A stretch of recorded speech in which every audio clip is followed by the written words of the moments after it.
வணக்கம், நான் உங்கள் Deena. Welcome back to Deena kitchen. எல்லாரும் எப்படி இருக்கீங்க? நல்லா இருக்கீங்களா? இன்றைக்கி நம்ம கிச்சனில் பார்க்கும்போது ஒரு சாஃப்டான சப்பாத்தி எப்படி பண்ணுறது பார்க்கலாம்.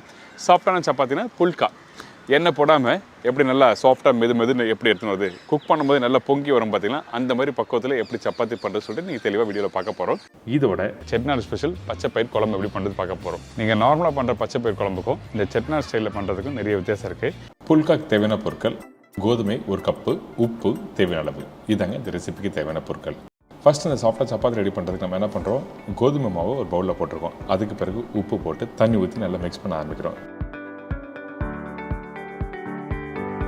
தண்ணி ஊற்றி மிக்ஸ் பண்ணும்போது அதிகமான தண்ணி யூஸ் பண்ணக்கூடாது. தேவையான அளவுக்கு தண்ணி ஊற்றி நல்லா டைட்டாக மாவு மிக்ஸ் பண்ணுங்க. ஏன் கேட்டிங்கன்னா, அந்த மாவு டைட்டாக மிக்ஸ் பண்ணால் தான் ஒரு 5 நிமிஷம் கழித்து நீங்கள் மாலிஷ் பண்ணும்போது கொஞ்சம் லூஸ் ஆகும். அதுக்கு பிறகு தோசைக்கல்லில் போட்டு குக் பண்ணும்போது உங்களுக்கு சாஃப்டாக சூப்பராக வரும். மாவு ரொம்ப லூஸான பிறகு நீங்கள் தோசைக்கல்லில் போட்டிங்கன்னா உங்களுக்கு ரப்பர் மாதிரி ஆகிடும். இதுதான் விஷயம். இதுக்கு பிறகு இந்த மாவு இப்போ ரெடி ஆகிடுச்சு. நல்லா டைட்டாக ரெடி பண்ணி வச்சுருக்கேன். இதுக்கப்புறம் ஒரு மூடி போட்டு கரெக்டாக ஒரு 5லேருந்து ஒரு 10 நிமிஷம் ரெஸ்ட் விடுங்க.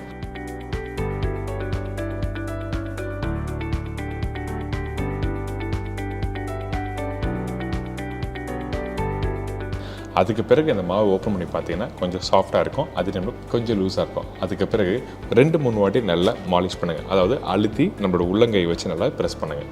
இந்த மாதிரி பண்ணும்போது மாவு ஒன்றோட ஒன்று நல்லா மிக்ஸ் ஆகும். இதுதான் விஷயம். நிறைய பேர் சப்பாத்தி மாவு ப்ராப்பராக மிக்ஸ் பண்ணாமல் சப்பாத்தி குக் பண்ண ஆரம்பிச்சிருவாங்க. அப்படி பண்ணிங்கன்னா கண்டிப்பாக அந்த சப்பாத்தி நல்லா இருக்காது. ஸோ இப்போ ஓரளவுக்கு மாவு ரெடி ஆகிடுச்சில்ல, இப்போ ரவுண்டாக ஒரு ஷேப் எடுத்துன்னு வந்துடுங்க.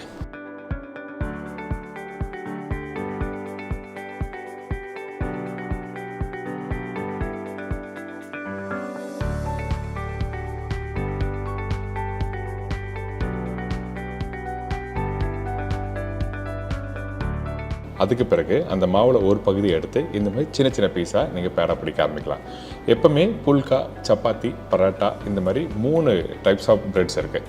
இதில் புல்கான்னு சொல்லும் போது ரொம்ப சின்ன பீஸாக தான் இந்த மாதிரி பேடா பிடிக்கணும்.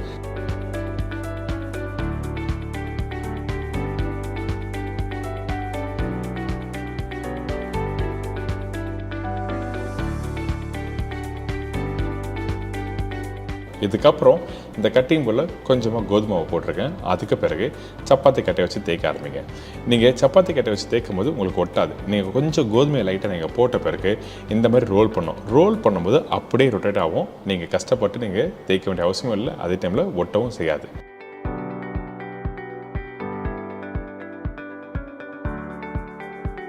இந்த மாதிரி சாஃப்டான சப்பாத்தி ரெடி பண்ணுறதுக்கு நம்ம என்ன பண்ணுறோன்னா, அந்த சப்பாத்தி மாவு தேய்ச்சிங்கல்ல, நல்லா மெலிசாக தேய்ச்சிக்கணும். திக்காக இருக்கக்கூடாது. அதே டைமில் மீடியமான சைஸில் தேய்ச்சி எடுத்துருங்க. இதுக்கப்புறம் தோசைக்கல். இந்த தோசைக்கல் சூடாக இருக்க தோசைக்கல்ல தான் போடணும். சூடு இல்லாத தோசைக்கல்ல போட்டுன்னா கண்டிப்பாக நீங்கள் எப்போ சப்பாத்தி பண்ணணும் நல்லாவே வராது. அதனால் நல்ல கல் சூடு பண்ணிவிட்டு அதுக்கப்புறம் இந்த மாதிரி 2 சைட்லையும் போட்டு எடுக்கிறோம். இந்த மாதிரி வேக வைக்கும் போது உங்களுக்கு நல்லா அப்படியே புஷ்ஷுன்னு மேலே வரும்.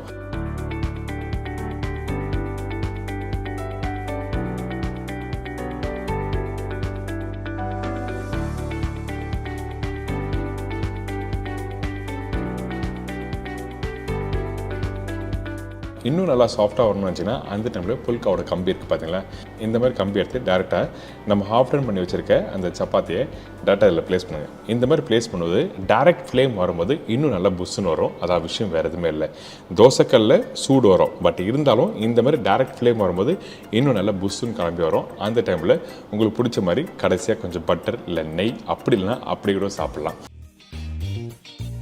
இது தொடர்ந்து செட்நாடு ஸ்பெஷல் பச்சை பயிர் குழம்பு எப்படி பண்ணுறது பார்க்க போகிறோம். பச்சை பயிறு 125 கிராம், தேங்காய் பால் 3/4 கிளாஸ், அதாவது 2லேருந்து 2.5 பத்தை, சின்ன வெங்காயம் 20லேருந்து 25 நம்பர், தக்காளி 2லேருந்து 3 நம்பர், காய்ந்த மிளகாய் 4லேருந்து 5 நம்பர், பச்சை மிளகாய் 3 நம்பர், பூண்டு 15 பல்லு, சோம்பு 1/4 டீஸ்பூன், கடுகு 1/4 டீஸ்பூன், மஞ்சத்தூள் 1/2 டீஸ்பூன், சில்லி பவுடர் 1/2 டீஸ்பூன், தனியா பவுடர் 1 டீஸ்பூன், கருவேப்பிலை தேவையான அளவு, கொத்தமல்லி தேவையான அளவு, பெருங்காயம் 1/4 டீஸ்பூன், உப்பு தேவைக்கேற்ற, நெல்லெண்ணெய் சமைக்கிறதுக்கு தேவையான அளவு, நெய் 2 டீஸ்பூன்.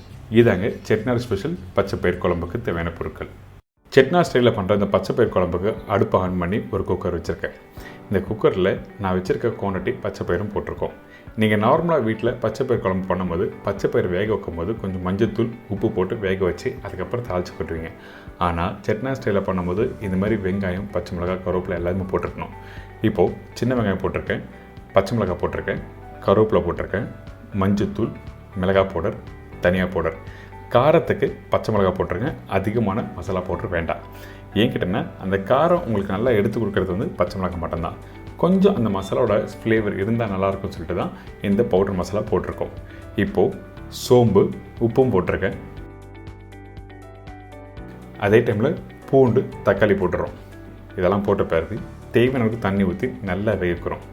வேக வைக்கும்போது நல்லா மசிஞ்சு வரணும். அப்போ தான் அந்த வெங்காயம், பூண்டு, தக்காளி எல்லாமே நல்லா மசிஞ்சிருக்கும்.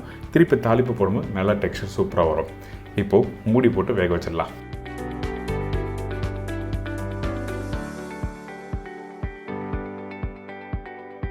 ஒரு 4-5 விசில் விட்டு நல்லா குக் பண்ணி எடுத்திங்கன்னா இந்த மாதிரி கரெக்டாக இருக்கும். வேணால் இன்னொரு விசில் விடலாம், அதுக்கேற்ற மாதிரி தண்ணி கரெக்டாக வச்சுருக்கணும். இப்போ பார்த்தீங்களா அந்த பச்சை பயிறு, பூண்டு, தக்காளி நான் சொன்ன மாதிரி நல்லா மசிஞ்சு வந்திருக்கா? இந்த மாதிரி தான் டெக்ஸ்சர் கரெக்டாக இருக்கணும். ரொம்ப ரொம்ப இம்பார்ட்டன்ட். இது ஒரு பேசிக்கான விஷயம். இது கரெக்டாக பண்ணிங்கன்னா தாளிப்பு போட்டு மிக்ஸ் பண்ணுறது ரொம்ப ஈஸி.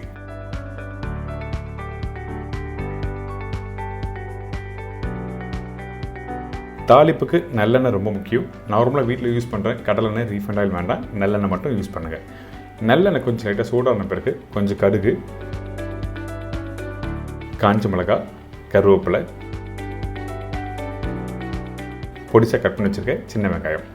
ஃபஸ்ட்டு நம்ம சின்ன வெங்காயம் ஒரு 4-5 வெங்காயம் போட்டிருப்போம். மீதி வெங்காயம் வந்து இந்த இடத்துல யூஸ் பண்ணியிருக்கேன். அதே மாதிரி தான் தக்காளி 2 தக்காளி அங்கே போட்டிருக்கேன், ஒரு தக்காளி இந்த இடத்துல யூஸ் பண்ணியிருக்கேன். இப்போ இந்த தக்காளியை போட்ட பிறகு ரொம்ப நேரம் வதங்க வேண்டாம். ஜஸ்ட் ஒரு நிமிஷம் நீங்கள் லைட்டாக வதக்கிட்டு அதுக்கப்புறம் மஞ்சத்தூள் போட்டு வேக வச்சு அந்த பச்சை பயிரை இதில் ஆட் பண்ண போகிறோம். பார்த்தீங்களா இந்த வெங்காயம்லாம் முழுசாக இருக்குல்ல, இதே மாதிரி தான் இருக்கணும். ஏன் கேட்டிங்கன்னா இந்த ப்ரிப்பரேஷன் கம்ப்ளீட் பண்ணி முடித்த பிறகு நீங்கள் அந்த பருப்போடு சேர்த்து சாப்பிடும்போது வெங்காயத்தோட டேஸ்ட், அந்த லைட்டாக இனிப்பு தன்மை அந்த தக்காளியோடு சேர்த்து சாப்பிடும்போது நல்லாயிருக்கும். அதனால தான் கரெக்டாக ஒரு 2 நிமிஷம் வதக்கிட்டு அதுக்கப்புறம் உப்பு, மஞ்சத்தூள், பெருங்காயம், வேக வச்ச பச்சை பயிரை இந்த இடத்துல ஆட் பண்ணுறோம்.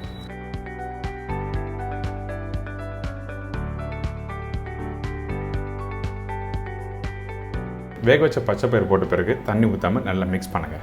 அந்த தாளிப்போட நல்லா மிக்ஸ் ஆகணும். ஒரு கொதி வரட்டும். அதுக்கு பிறகு தேவையான அளவுக்கு தண்ணி ஊற்றி இதை நல்லா திருப்பி குக் பண்ணுறோம்.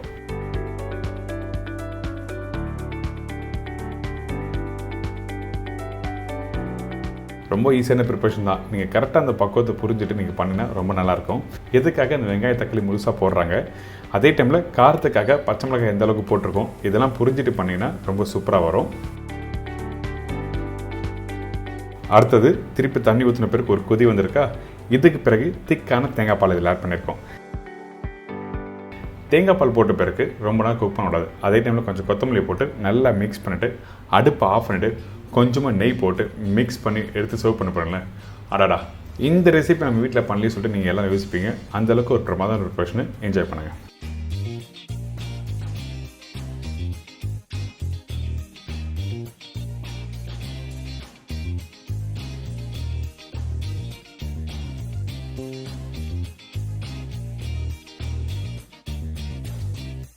you.